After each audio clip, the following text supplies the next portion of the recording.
Hi, thanks for tuning in to our latest episode of Pandas playing cello. In this episode, we'll be interviewing Lisa Estrada, a former registered Republican, a lawyer who works in healthcare. She lives in Nashville, Tennessee. We talk about how her son, Freddie, is thinking about where to go to school next year. This might surprise you a little bit. The horrible rural-urban divide in America, and of course we talk about the current election cycle. I also wear my Tintin sweatshirt. This is Malou, or Snowy. This is Tintin's dog and my spirit animal.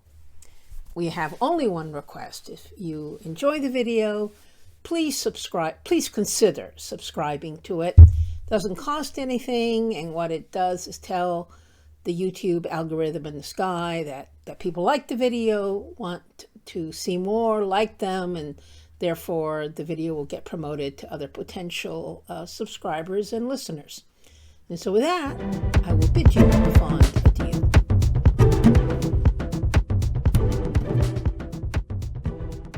A couple of years ago, during the pandemic, he and I and Julia took a trip to Montgomery. Julia is her daughter. Got it. Yes. And on the way to Montgomery, we listened to a podcast that had Charles Blow as a guest, and he talked about Charles Blow? Charles Blow, who's a columnist from the New York Times. Okay, yeah, so I never read the Times. That's why I don't recognize the I name. think he's a Black columnist, right? Yes, and he talked about how he went to Grambling State, HBCU, and his children both went to Ivy Leagues, Cornell and one other.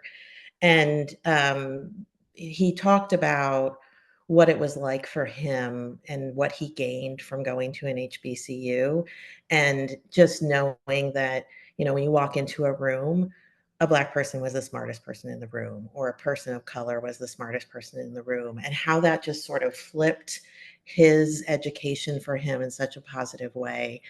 And so we were on our way to go to Montgomery, and we went to the Equal Justice Institute and the lynching memorial in Montgomery, which was it was just such a moving trip and so important to us. And Freddie, on the way back, said, I'm going to put at least one HBCU on my list. Wow. So he's a person of color. He's not African American, but he's a person of color.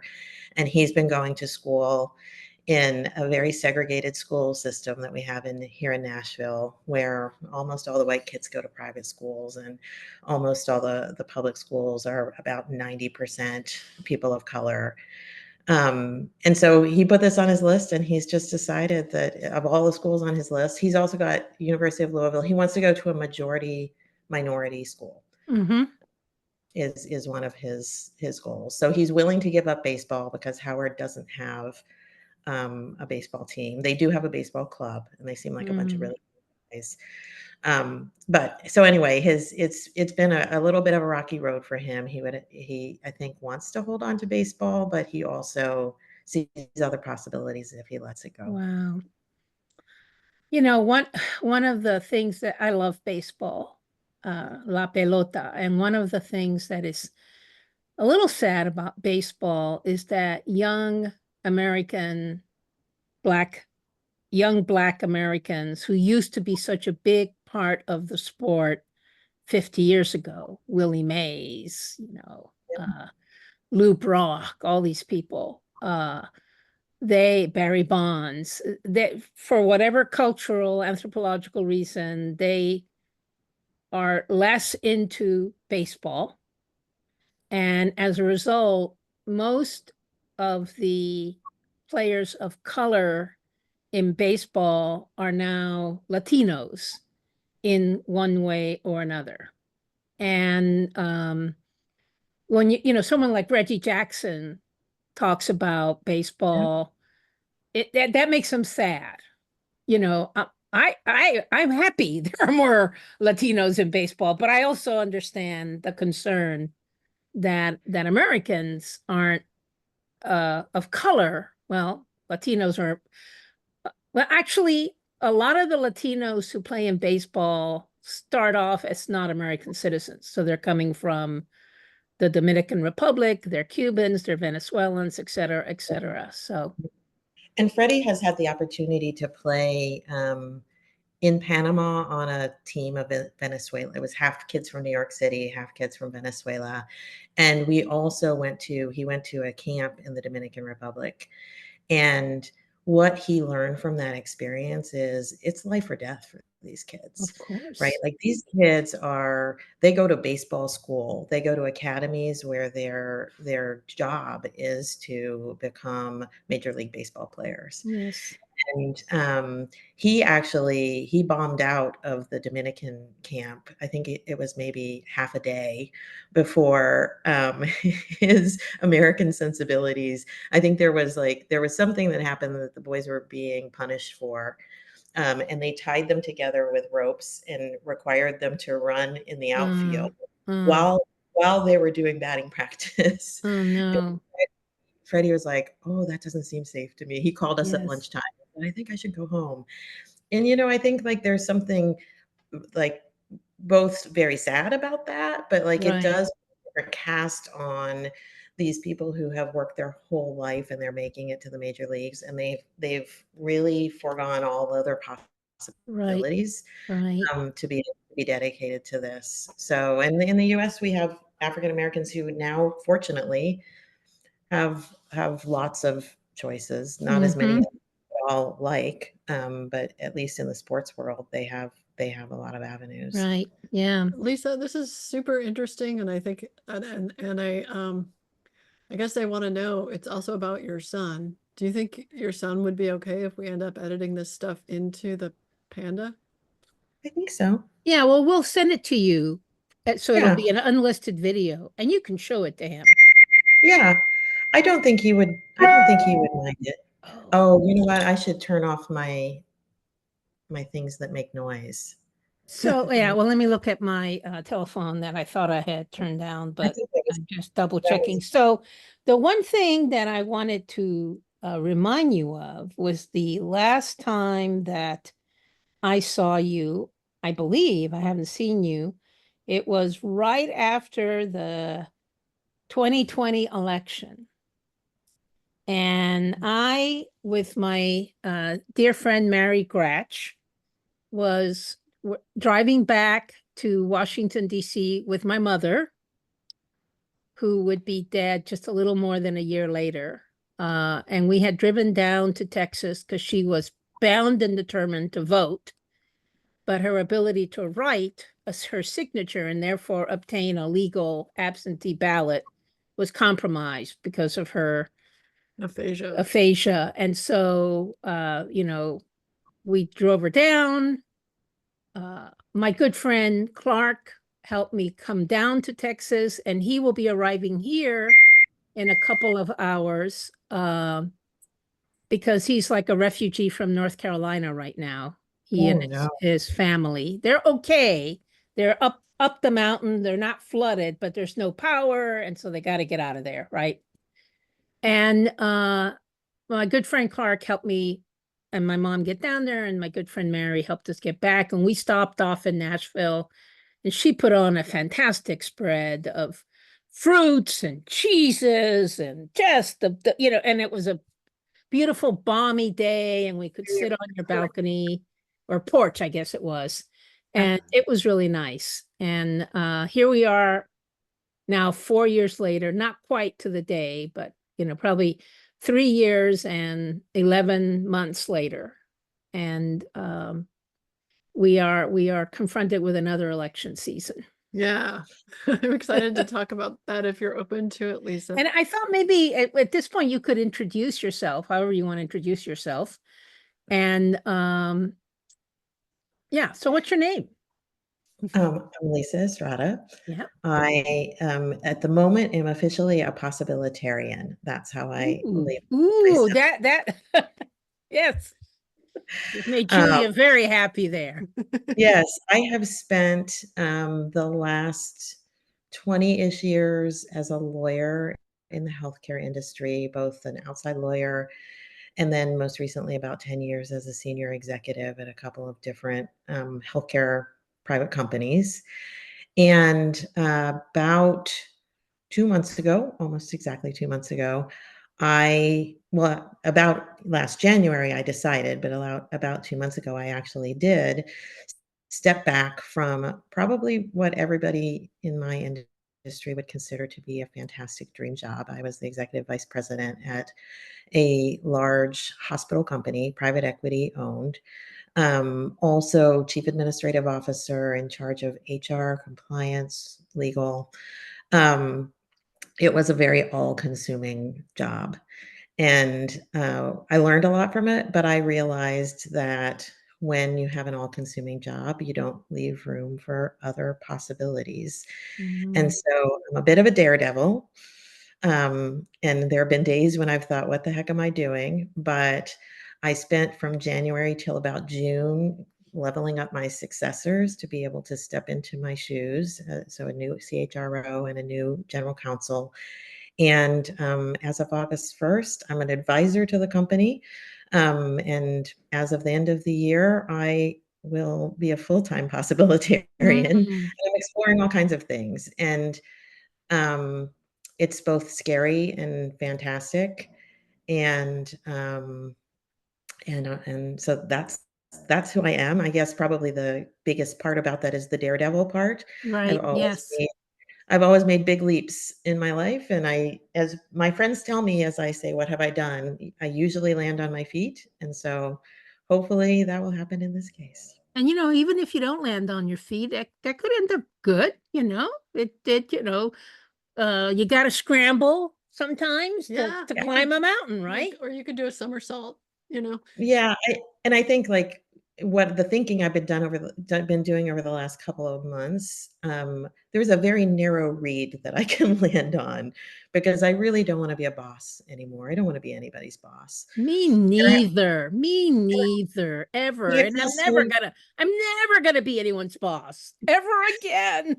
Yes, but I also don't wanna be bossed. So, it's, Mm. like, pretty narrow, that the land that I can land on, so Do you have a an idealized or Yeah. a vision of what that might In be? fact, can we help you work on your job description? Because your description of yourself as a possibilitarian and as a daredevil just absolutely reminds me of what I'm doing, which is going around and learning about things and trying to figure out where I am gonna settle down. I don't have the problem being someone's boss, but that's because I'm stupid. And so but but can we work on your job description? Because I think that would be I really cool. so I will tell you something funny is for 2 months, I've been struggling. A resume doesn't make sense Right. because my life hasn't been linear, and so I'll show you if you can see it. This is what I came Oh, up with. It's circular, and what I want is the center of all of those different things coming together. I just don't know uh, what it and you're still looking for where the center is? Yes, All right, yes. so can we talk about So, what all the different things are? yeah, I can tell you about some of my passions. I don't wanna forget to get back to the political part because Right. that's one of Oh, one we'll of the get things there. I care about, but, um, That is one of her passions. Yeah, that's what I yes, figured. it is, although it's hard to maintain that passion these days, it really Yeah. is. Um, but so having worked in our broken healthcare system for a long time, um, there are a couple of spaces in there that I'm exploring and that I'm passionate about. And the biggest one is the way that we are starving our rural communities. Mm. Healthcare being one of the really big fundamental things that I think is creating and widening the divide between our urban and non-urban areas. Yes, you're so right, Lisa. Yeah, and also big meat. Also what? Yes. Big meat companies Oh, that big meat they companies. literally crowd out like other chicken farmers and such. Oh, yeah. Oh, yeah. I meant starving more, as a metaphor, Oh, but you're right, because food is the other one of my other things, and one of my pieces about this is the food is medicine, and the way we have a sick care system, not a healthcare system. Mhm. Um, And so I've really been digging into that. And there's lots and lots of investment in this space. And it's a cool new space with private equity and venture and everybody. But everything they're doing is not going to connect up with our healthcare system because none of it impacts the way we train healthcare providers. So, one of the things I am doing, the only thing I've committed to, is to help my alma mater, which is in a non-urban area in Western Pennsylvania, a little state school called Is Indiana that University of what it's Pennsylvania, called? IUP, or Uh-huh. Indiana University of Pennsylvania, which is really struggling, really struggling post-pandemic. And they are starting a doctor of osteopathy. I can't say that word, osteopathy, Yeah. Yeah. medical school that will try to change a bunch of these paradigms, the way that students are selected, the way that they're trained, the way that they're supported through the process. And so we have to raise a whole bunch of money. And so that's one of the things that I'm trying to help with. It's Wow. not OD. That's an It's optometrist. It's DO. DO. And it's I was confused about this for a long time. It is parallel to a medical doctor. Right. It's training that is much more focused on the whole patient. The theory of training is different, but the end result is the same. However, because of the focus on the whole body, I think it's about 43% of students, it may be a little bit more of that, end up being general practitioners, family practitioners, Mm-hmm. which is what is desperately needed in non-urban areas. Right. I have good friends who live in Little Switzerland, North Carolina. That's my friends who are going to be here in a couple of hours to stay with me until things get sorted out. So, and I've gotten to visit them the last 3 summers and spend a week every summer up in the western North Carolina mountains and visited a lot of these communities. And I have nothing profound to say here at the end other than that it is quite a different world. Well, It is, and it helps you to understand the political divide, and that Yes. this is where these two things dovetail, is that we're living two different realities. Yes, exactly. well, this reminds me of an experience I just had yesterday. I was working with some folks at a group called Aid Arena, who are people who on their off hours, they have a lot of government ties, like federal government ties, but they think that the federal government could do a better job dealing with disasters. Anyway, so they're working with, I probably didn't summarize that correctly, but anyway, they're working with folks to help relief efforts in North Carolina and Tennessee for Hurricane Helene. And one of the things that they said was that now the government workers are coming in because they had been working with community organizers first, but they said now the government workers are coming in, so everyone should stand down. So they didn't believe this, but they're passing on what the government was saying.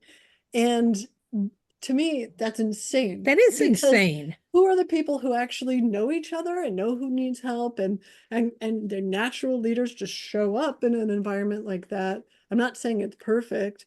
I think what they're worried about is looting, but like in terms of this divide, one of the pieces of the divide is this idea that the federal government knows better than the local community what is needed. Now, was it necessarily federal government people or was it state government people? Because I don't know. I actually don't think the federal government has enough people to meet the needs of a catastrophe like this. It was But that doesn't like stop the federal government. Yeah. But Sorry? that doesn't stop them, but that wouldn't stop them from having Yeah. the mindset that Yes. they, everyone stand down.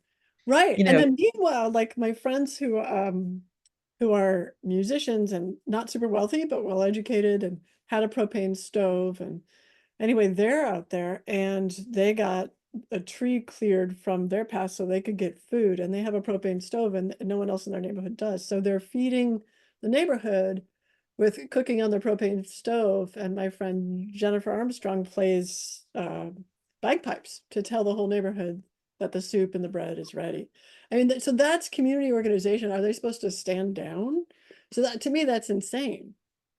yeah, and I think most people agree that you've got to have a public private partnership, that those work the best. I think in a time of a disaster, I'm so sorry, I'm going It's to try to okay. get away, but I think in the time of a disaster, Alexander Haig did it, other people do it. You step in and you say, I'm in charge here. And, hopefully that will give way soon to an understanding. Many of the nonprofits there are not functioning right now. I work with a nonprofit here who's works with homeless services for families, and we're focused on trying to get some resources to them, and we can't even get in contact with them. Right. Yeah. Right, but there doesn't even need to be an organization. I guess what I'm saying is people who are okay in that situation and have the mental, emotional, physical resources to help others do. And that being unacknowledged is weird. It is. Seems like It is that should weird. be harnessed, right? And it seems to me that's one of the divides. It's underappreciated at the local. Well, yeah. So two things here. I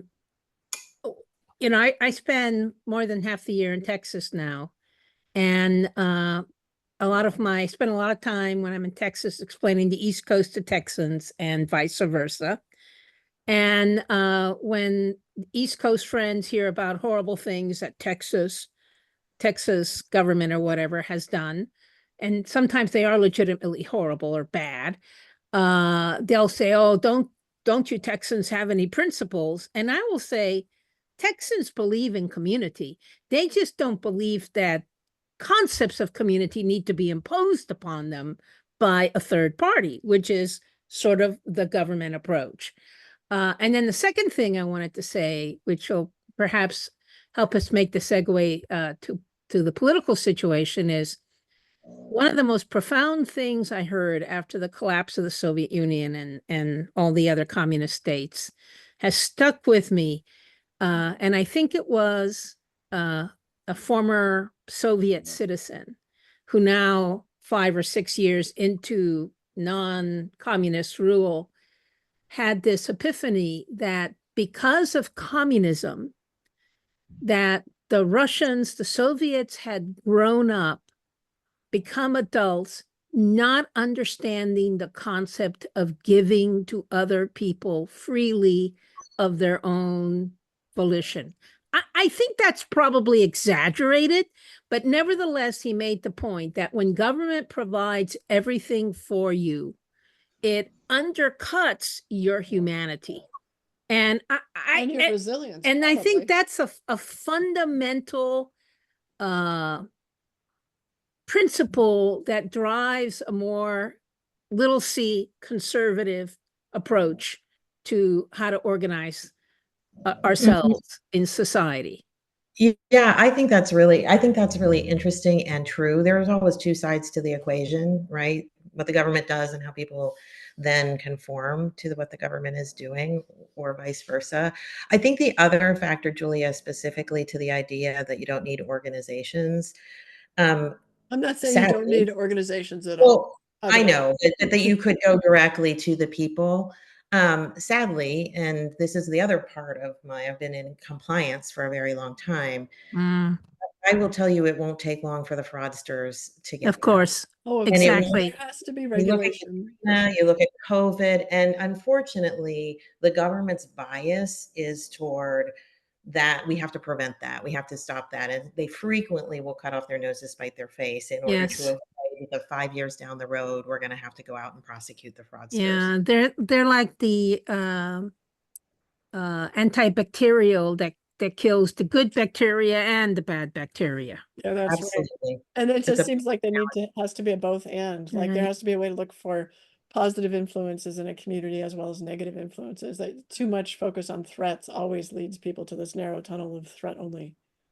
Yeah, I'll tell you that's where I am certain that there are government people thinking, why aren't we sending the money directly? And there's somebody raising their hand saying, well, when we did that during COVID, or when we did that during Katrina, here's what happened, and here's the political problem that it caused everybody. Right. So now, when I first met you, Lisa, more than 20 years ago, probably you were a registered Republican.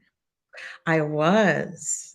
I was. I wasn't just a registered Republican. I worked for Republicans. That was my team. I Yes. picked that I picked that team rather accidentally. I was in college and I got an internship in 1987 to work on the presidential campaign of Gary Hart. Oh, Oh, wow. very hard. And we all know how that turned And out. yeah, But exactly. he was a neat guy. Fortunately, before I got on a plane to Denver, things were exposed, and he not fortunately or unfortunately he dropped out of the race. I was in my school. We had these 12 credit internships, which I was counting on to graduate. I was a journalism and political science major, and so being able to go and sort of do some press work for a candidate was going to fill both requirements. It was Mm. perfect until monkey business interceded, and so my dad, who was a professor, said, I know a guy who's in politics in New Jersey, but he's a Republican. And so I went to New Jersey, and it turned out that from the standpoint of sort of small government, um, self empowerment, people like from that, I was, and I think of myself still to be a Republican in the way that Republicans used to define themselves. And I worked in Republican politics for about 10 years, first in New Jersey, and then I moved to the federal, worked on the Hill for a little bit, worked for an organization that was National Policy Forum that got hauled up on the Hill for some campaign finance problems. And until I switched allegiances with Barack Obama because justice, equity, racial equity in particular are core values for me, Mhm. and the way that Republicans, both there and with respect to the quote unquote threat of the Latino majority, the way that they responded to that with hate and vitriol, just I couldn't stomach it, and so that was the breaking point for me. Mm. Yeah. So how do you think about this current cycle? um, I'm happy to have some hope. I'm perplexed, like still perplexed. And this is part of the reason I've really dug into this rural divide. I have many people in my family from Western Pennsylvania, Butler in particular. My brother was at the Trump rally where the Mm. of They, Shemp was. Um, I I am perplexed that it is as close as it so you're is. so you are puzzled, as I am, that there's still apparently 45 to 47%, maybe even 48% of American voters who are diehard Trump supporters. Well, we should say the American voters that are answering the polls. True, But but in that and so Tennessee, have been the election results. Mhm. yeah, exactly. And I don't. I do think that the polls are you can track the polls against other polls, right? And I think they're not going to be perfect, but they are a marker that you can pay Mhm. attention to. And there's a substantial portion of people, and it's not just the people in the rural areas. I'm in Tennessee, and I moved from New York City to Tennessee, a complete flip, right? Where in New York City, you just presume everybody is a liberal Democrat, and here the presumption is that you're a Republican. The question of whether you're a Trump Republican, I really have always thought was a different question, but I'll tell you, I'm not so sure. I feel like there's people are looking for a permission structure, right? They're looking for the one issue that allows them to say, okay, well, if Kamala Harris thinks that, then I don't want to do it, but I'm going to vote for Trump. And I see friend after friend here who I think of as reasonable, rational people who have been saying for a year and a half, "Oh, I'm no Trump supporter. No, I Mhm. can't support that." They can't, they'll find something, and that's I think why Trump just keeps throwing stuff against the wall, because it's the permission structure. It was the permission structure with Hillary Clinton. I had a friend, the audio of her saying something that people interpreted as her promoting open borders. Mhm. I had reasonable, rational friends who weren't going to vote for Trump who said, "Oh, now I have no choice. I can't vote for somebody who's for open Mhm. borders." What do you Said think it. the underlying desire for the permission structure is? To not be wrong? Like if they're lifelong Republicans, that they don't want to feel wrong and vote for the other team? Or is it racism? I don't. I think a couple of things. I think there is a real team thing, right? I said this to my law school professor 25 years ago, that you pick a team and you stick with it, and it's like, it's why I still support the Steelers. And That's he a said, "Oh, football team, by the way. Thank you. I said, I hope you're." He said, "I hope you're wrong about that." And I was like, "Oh, I don't think so." But I think there is that. I think there's this sort of tribalism, right? And it is who I am. It's and people are struggling with that right now.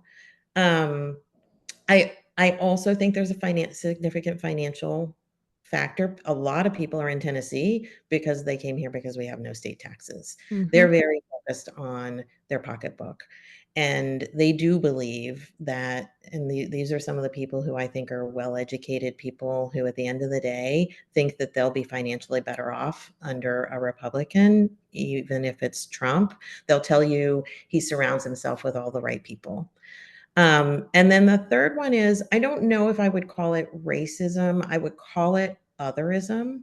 Mm. Um, I would call it like a discomfort with things that aren't familiar to them, which oftentimes is somebody of a different race, a woman as a president, um, and if you do call that racism, you will lose them. And I've learned this. That's right. That's right. The last thing you want to do is suggest that, right? Right. But like the discomfort is something that you can actually have a conversation with people about, why does that feel uncomfortable to you? Mhm.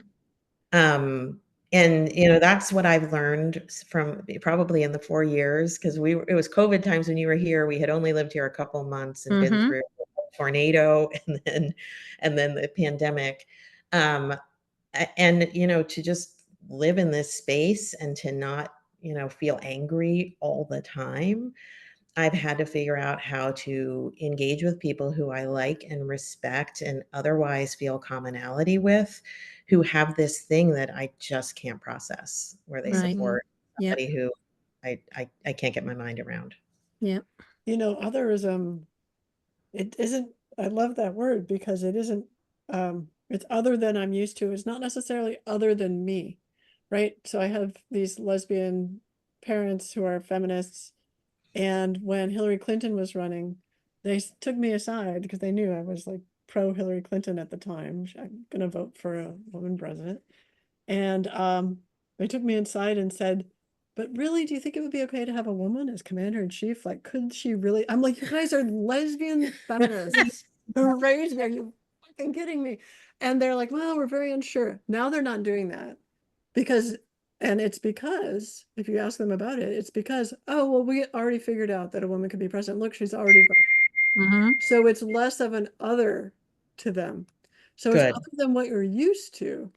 So as we incrementally change what people can get used to just based on a variety of people filling the role, that'll change. But everyone has their different levels. So I understand that. And I think that's a better description than racism. Because also Yes. you could be Black and have otherism. You could be Indigenous and have otherism, right? It's a tendency to be only comfortable with what you know. Exactly. Yeah. Right. Change is hard. Carmen knows this better than anyone. Change is hard, and change Mhm. management applies to the way we think about our government and the political structures that we have in Yeah. place. So I think you hear much less of what you're talking about, of like and I think it's sort of why some of the Trump ridiculousness, calling her crazy and she's mentally incompetent and these kinds of things, it's just laughable this time, whereas last time it Yes. it stuck. It was the permission structure. It's not a very valid permission structure this time around. Yeah. It's interesting. Like everybody else, I didn't really know who Kamala Harris.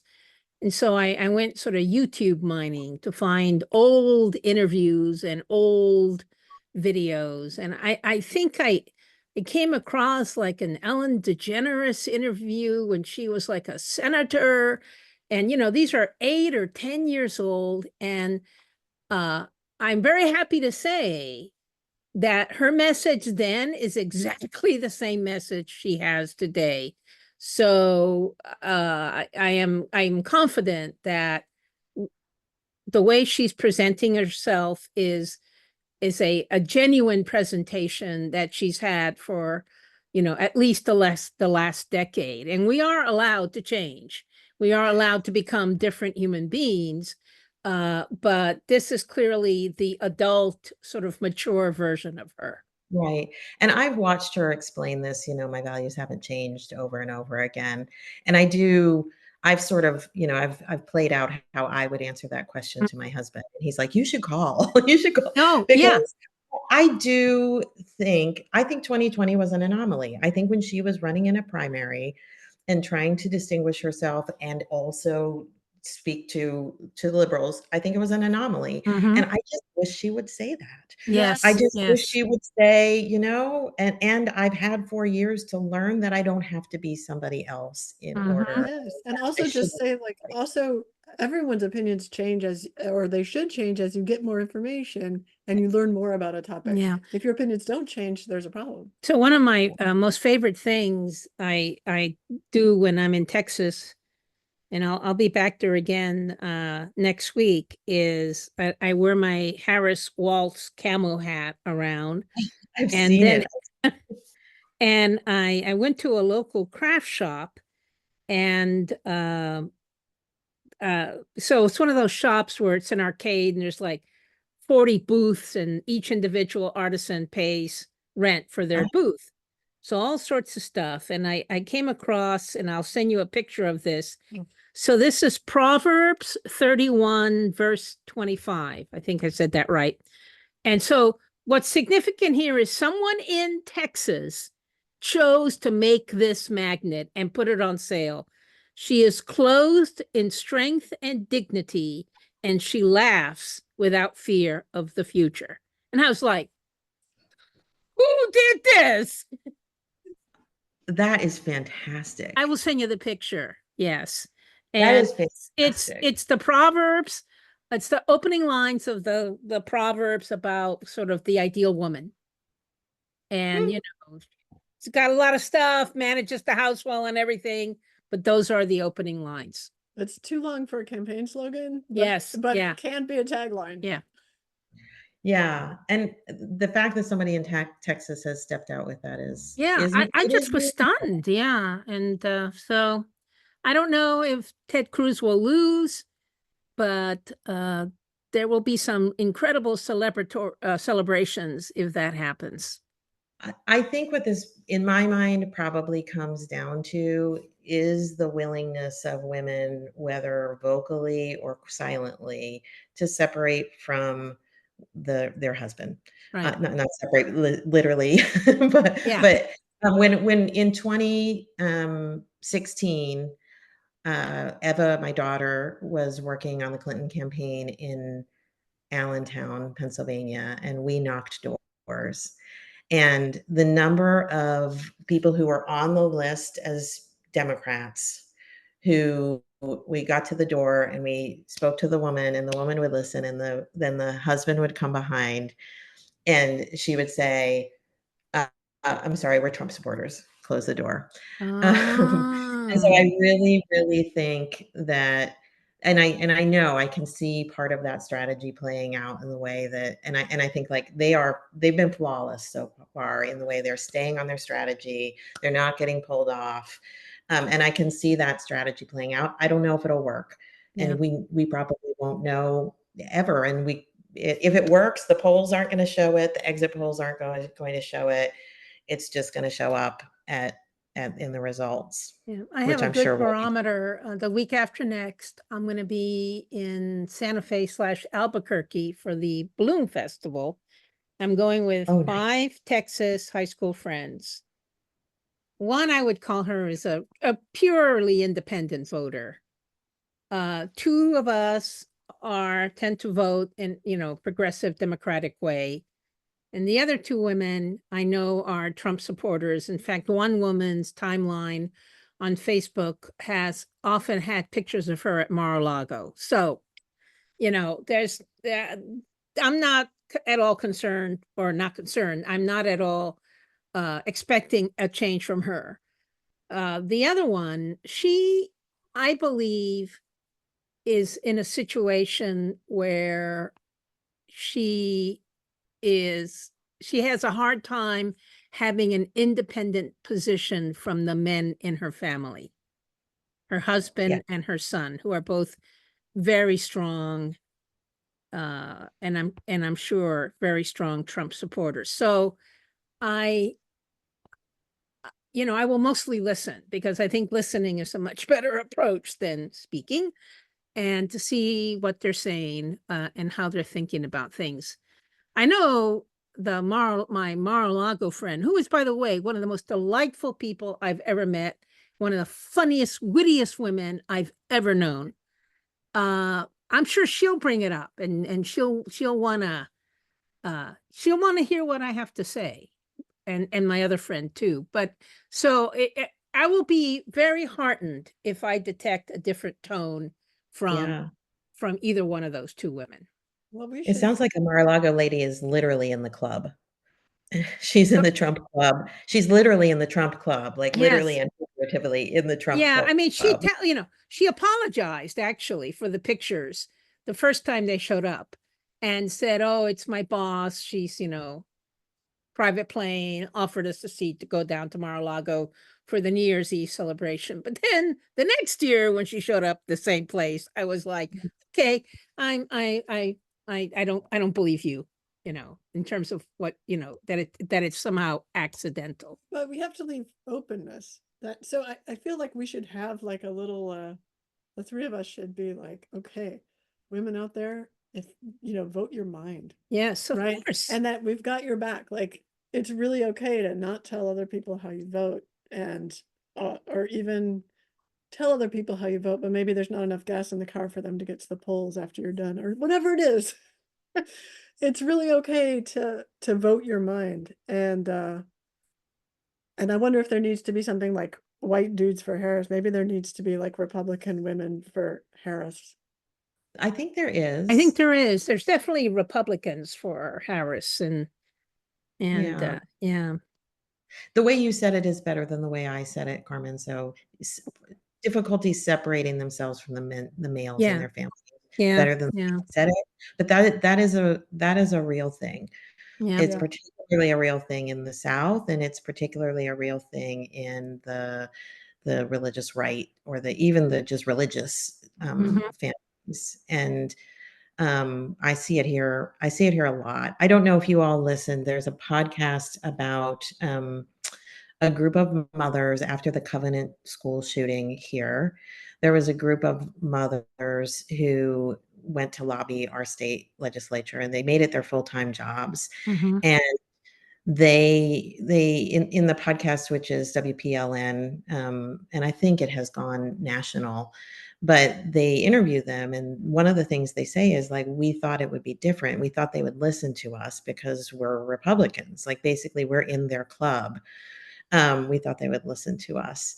And it's their disillusionment is palpable, and at first heartening, until they at the end basically say, that's like, I'm a Republican. That's who I am.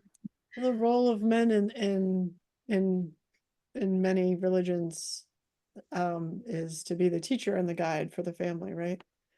And but so ordained. And if you actually look at those families, that's not what's like women are often in charge of everything that goes on in the house, in actuality, right? So women do have the strength, like, and even your Bible verse was perfect. Those women do have the strength to vote their own mind, because they have the strength to manage, a family with a bunch of kids, and exactly what's happening. So it feels to me like it's more of this tribalism and the otherism than it is of being afraid to vote your own mind.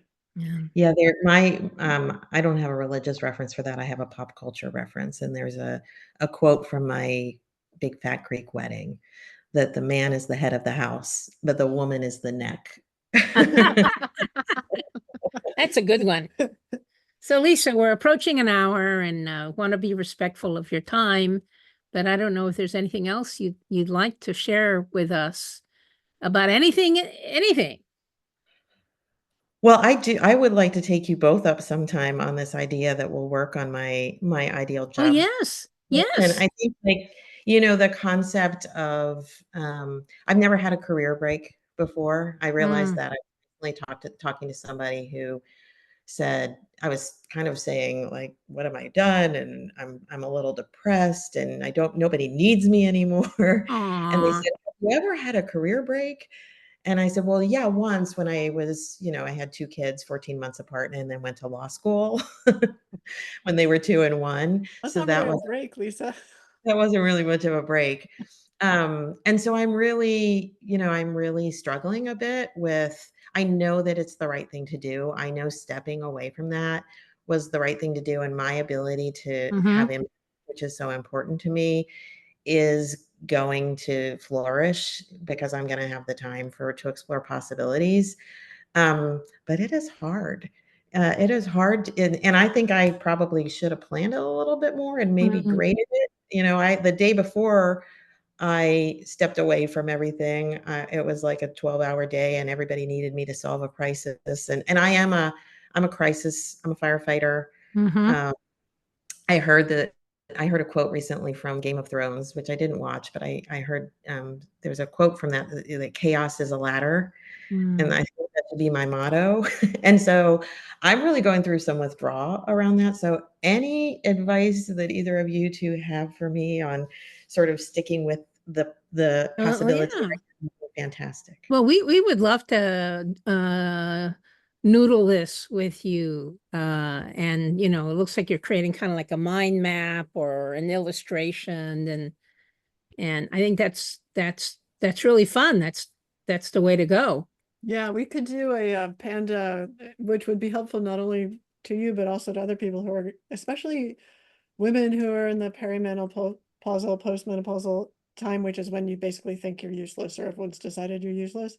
That, Mhm. Oh, JD Vance knows what you do. well, yeah, yeah, I don't he's got unfortunately, it. I don't have grandchildren yet. So, Well, exactly. what And is so, there for me to do? but this could help more than like you could be sort of our guinea pig and we could work on that. But there's like stuff we could do that would be really fun to create your ideal job description and pull out your passions and I would love that. That would be so fantastic. And this was painless, so just felt like a conversation. Well, that's our goal basically, is to have, a conversation. I've recently been turned on to, are you familiar with Martin Buber? Buber? He was a Jewish Israeli German. German philosopher. And when he was young, he was all about meditation and exploring himself this way. And then he had an epiphany and realized that we become fully ourselves when we engage with others in a sincere, I thou the relationship. I thou relationship. And so for me, the conversation is everything. I was just having a conversation with my daughter Julia yesterday about being stuck. And what I said to her was, it's inside my head and it's swirling around and I need to just she said, you need an assistant. And I said, no, I don't need an assistant. I'm not good with assistants. I just need somebody who can help me get it out of my head and in right here so that I can see it differently. Mm. And Well, so maybe you need that, but also maybe sometimes the universe reaches out and just says, here, do this thing. And then like you still don't know what it is. Do you know what I mean? In other yeah, words, you don't necessarily have to get it out of your head before the universe meets you halfway. that was the other advice I got from my friend Mary Shirley, who said, it's going to come to you while you're shaving your right leg. And I Exactly. said, you're not so sure that I mean, retirement doesn't actually involve a whole lot of leg shaving. Well, one thing I stopped doing about 9 months ago was plucking my eyebrows. I was doing it and I went, why exactly am I doing this? Carmen, Yes. for real? Yes, this is a genuine story. Apollo. So here I am now, and the hair grows much more slowly as you get older. So in a way, you really can't tell the difference, right? It's very good to know. I would not have known had you not shared that story. Exactly. So I don't know. I do believe in you put good things out into the universe and something will come back to you. Right. So we're busy putting good things out. We have 2 exchange students. One, Oh, yeah, it's super interesting. where are they One from from? Spain, from Valencia, and he comes from a very wealthy background. And we on Friday received a student from Nigeria. Oh, wow. And this sort of, the dichotomy between Are they the two both is young men? yes, Divine is 17 from Nigeria, and Sergio is 15, almost 16. And Sergio got a head start. He's been here for about a month, and so he's sort of shepherding Divine through. And interestingly, they're going to a Nashville public school, so I'm getting an opportunity to experience also the dichotomy of the private school versus the public school situation. It's a charter school. And so it's a fantastic learning experience. And just like every day I wake up and you see our life through the eyes of another person. And some of it is just so ridiculous. And the biggest mistake I made was this weekend we went to the Costco. Oh, Wow. Did anyone drop dead on the floor? That's intense. Divine just shuts down. Like, he is mostly this very gregarious, but you can tell whenever it's just and it's happened several times. He's only been here right. since Friday, but he just, like, gets really, really quiet, and, I think I need to say, like, "Are you okay? Can I do anything? What do you need?" But I realized I need to just be like, "Too much input, step back." I Right. mean, it's a lot for him, and Wow. he comes from, like, a fairly well-off family by Nigerian standards, but he has said to me, like, we talked about meal planning. I said, "So at the Costco, we're gonna buy a lot, but we're gonna plan our meals," and he said, "I don't meal plan." He speaks English perfectly. It's the language of Nigeria, so it wasn't a lack of understanding the words, it was the concept, and he said, "It doesn't make sense to me. We just eat whatever we can get that's edible." Right. Right. And so, on the other side, I've got the Spanish kid who's like, "I want Cheetos and I want to try Oreos." Oh, And he was like a kid in a candy store at the and he Costco. probably is used to eating quite, late in the day compared to, That is true. We still hope to convert him. Last year, we had an Italian exchange student from Sicily for the whole year. And at the end of the year, when we did the round the table yeah. and like, what did you learn from the experience? The biggest thing was he said, "I think this eating early and going to bed early is a really good thing. And I'm going to try to convince my family." And we all laughed. Oh my goodness. Wow. Well, say hi to your family. I will. Thank you, Yes, ladies. I really appreciate this. And I will take you up on the absolutely. uh, So panda I'll career. probably put the video up by Friday. I'm kind of busy because I'm expecting these friends to arrive and I got stuff going on. But and then when I put it up, it'll be unlisted and you can watch it and you can show it But Freddie I and you can will decide. I'll show it to Freddie to make sure he's okay with it, but I won't watch it because I'm too self-critical of myself. Okay. Oh So, well, I mean We can work on that when we work yeah, on the I job think yeah, I description. think there's a I'm inventing a new term now. It's time for a panda intervention. Yeah, pandavention. Pandavention.